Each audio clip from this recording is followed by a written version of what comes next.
Assalamualaikum warahmatullahi wabarakatuh. Alhamdulillahirabbil alamin. Wabihi nasta'inu ala umuri dunya waddin. Wassalatu wassalamu ala asyrafil anbiya'i wal mursalin sayyidina maulana Muhammadin wa ala alihi washabihi ajmain, amma ba'd. Di sini saya perwakilan dari kelompok 13 akan mempresentasikan sebuah makalah yang berjudul Hukum Waris dalam Islam. Pengertian hukum waris dalam Islam. Hukum kewarisan sering dikenal dengan istilah faraid. Hal ini karena dalam Islam, bagian-bagian warisan yang menjadi hak ahli waris telah ditentukan dalam Al-Quran. Sedangkan hukum kewarisan menurut fikih mawaris adalah fikih yang berkaitan dengan pembagian harta warisan, mengetahui penghitungan agar sampai kepada mengetahui bagian harta warisan dan bagian yang wajib diterima dari harta peninggalan untuk setiap yang berhak menerimanya. Dalam bahasa Arab, berpindahnya sesuatu dari seorang kepada orang lain atau dari satu kaum kepada kaum lain disebut al-miras. Sedangkan makna al-miras menurut istilah yang dikenal para ulama ialah berpindahnya hak kepemilikan dari orang yang meninggal kepada ahli warisnya yang masih hidup. Baik yang ditinggalkan itu berupa harta atau uang, tanah, atau apa saja yang berupa hak milik legal menurut syar'i. Pewaris berarti menggantikan tempat dari seseorang yang meninggal dalam hubungan hukum harta kekayaannya. Hubungan hukum yang lain, misalnya hubungan hukum dalam hukum keluarga. Dasar hukum Islam.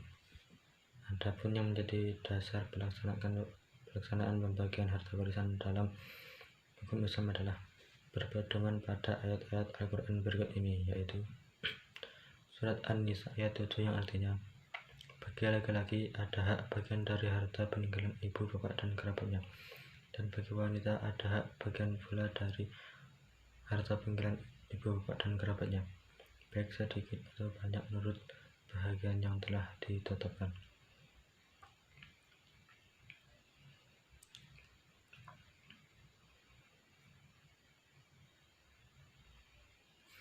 Sa'd Thalib merinci surat An-Nisa ayat 7 menjadi 6 garis hukum, yaitu bagi anak laki-laki ada bagian harta warisan dari ibu bapaknya, bagi anak perempuan ada bagian harta warisan dari ibu bapaknya, bagi akrabun keluarga dekat laki-laki ada bagian warisan dari peninggalan akrabun keluarga dekat laki-laki atau perempuan.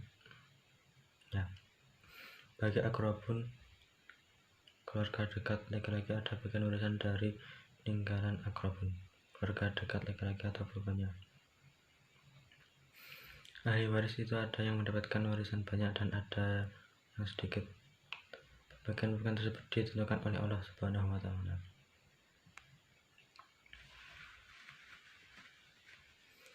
Unsur-unsur hukum waris.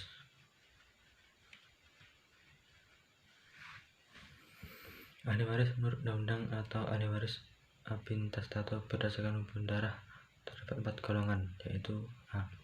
Golongan pertama.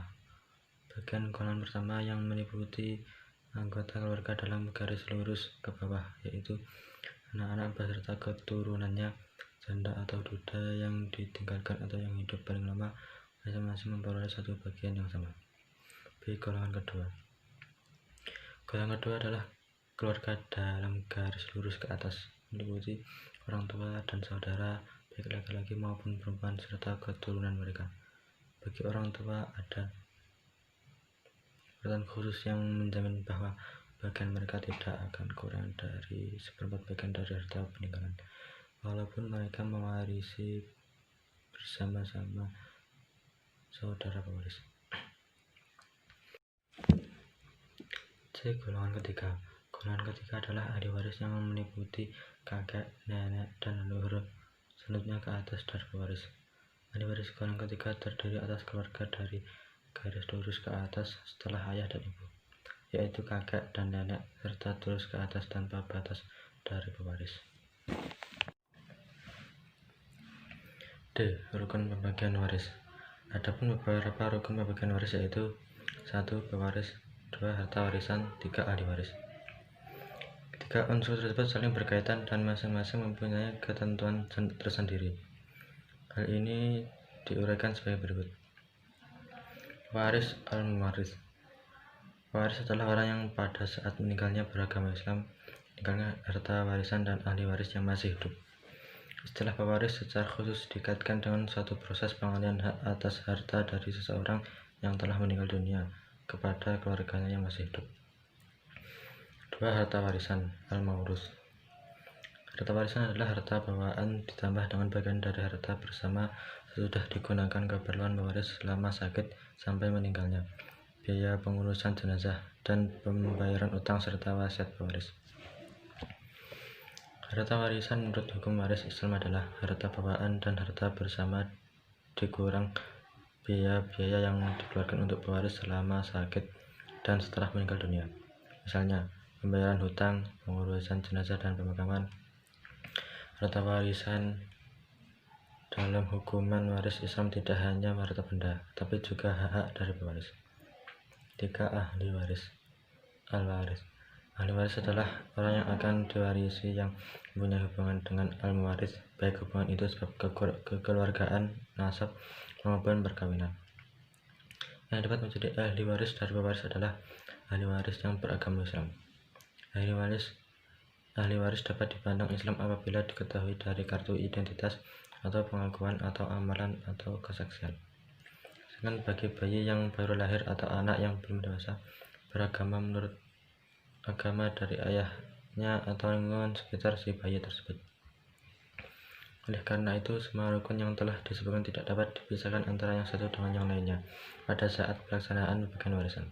Dengan begitu, pelaksanaan pembagian harta warisan dalam hukum Islam mutlak ada ketiga unsur yang telah ditetapkan dan memberikan isyarat harta warisan harus segera berpindah kepada ahli waris.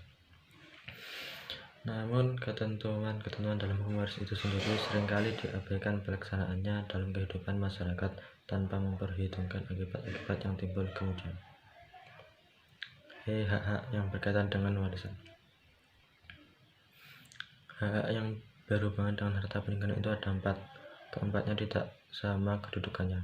Sebagainya ada yang lebih kuat dari yang lain sehingga ia didahulukan atas yang lain untuk dikeluarkan dari peninggalan.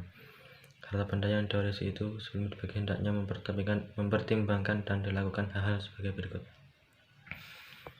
A. Biaya perawatan jenazah, yaitu biaya yang digunakan untuk merawat jenazah mulai dari memandikan, mengkafani, menguburkan, dan lain-lain yang menyangkut penyelesaian jenazah sampai selesai dimakamkan. Pembayaran hutang si mayit, yaitu wajib dilunasi dengan diambilkan dari harta peninggalannya dengan cara sesudah harta peninggalan tadi dikurangi untuk keperluan tajhis. Wasiat, yaitu merupakan hak yang diberikan oleh agama kepada seseorang atas harta bendanya tanpa persetujuan ahli waris, dan tidak boleh lebih dari sepertiga harta bendanya diberikan kepada seseorang. Syarat F. Syarat pembagian waris.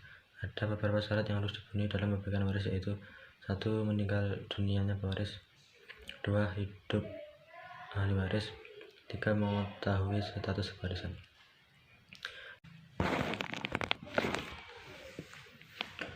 Orang-orang yang berhak menerima warisan. Orang-orang yang berhak menerima warisan menurut mazhab Hanafi tersusun sebagai berikut. A. Ashabul furud. B. Ashabul nasabiyah. C. Ashabus sababiyah. D. Rod kepada ashabul. E. Zawul arham. F. Maulana mawalah. G. Orang yang diakui nasabnya kepada orang lain. H. Orang yang menerima wasiat melebihi sepertiga harta peninggalan. I. Baitul mal. Cukup sekian presentasi dari saya. Ada kurang lebihnya mohon maaf.